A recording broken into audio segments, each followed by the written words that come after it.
Ils ont des pieds d'autruche.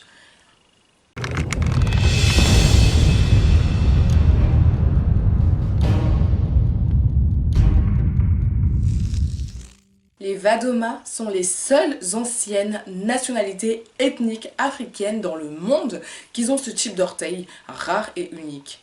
Ils devraient être une race spéciale de personnes dans le monde. Les Africains devraient leur rendre régulièrement visite pour comprendre leur histoire. Le peuple Vadoma est également connu comme le peuple Bontwana, signifie descendant ou enfant. Ils habitent dans la région nord du Zimbabwe, dans les districts d'Urengwe et de Sipolilo, qui sont situés dans la vallée du fleuve Zambèze.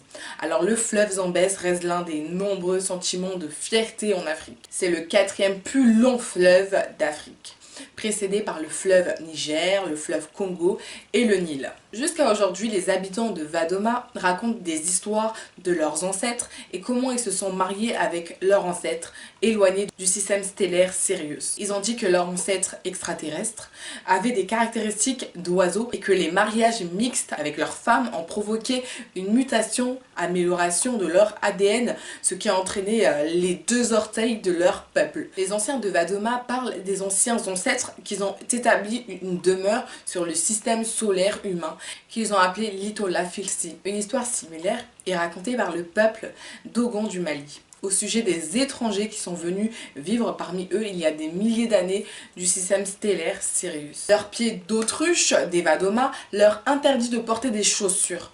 Ils marchent toujours pieds nus. Les caractéristiques de leurs orteils retournés rendent la course et la marche quelque peu difficiles pour eux. Le bon attribut de leur orteil est qu'il permet de grimper aux arbres très facilement. Leur peuple est connu pour l'agriculture et la chasse, car il fait partie des premières nationalités ethniques de chasseurs-cueilleurs au monde. Vu des yeux des scientifiques et de la médecine moderne, la condition à deux orteils du peuple Vadoma est appelée ectrodactylie.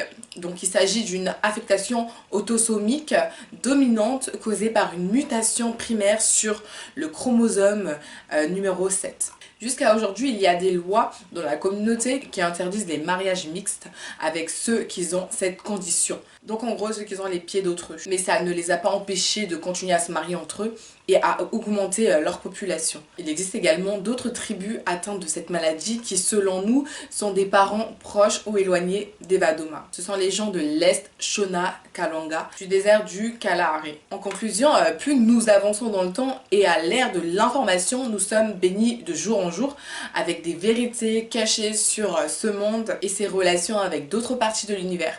Il est de notre devoir, en tant que libérateur conscient de l'esprit africain, de marier ensemble histoire, mythes, légendes, prophéties, archéologie et sciences dans notre tentative de donner un sens à notre voyage en tant qu'humain à travers la Terre. Et donc je continuerai à creuser pour trouver des histoires comme celle-ci et offrir nos propres opinions sur l'existence humaine. Merci à tous d'avoir regardé ma vidéo, c'était Debbie Miaz et on se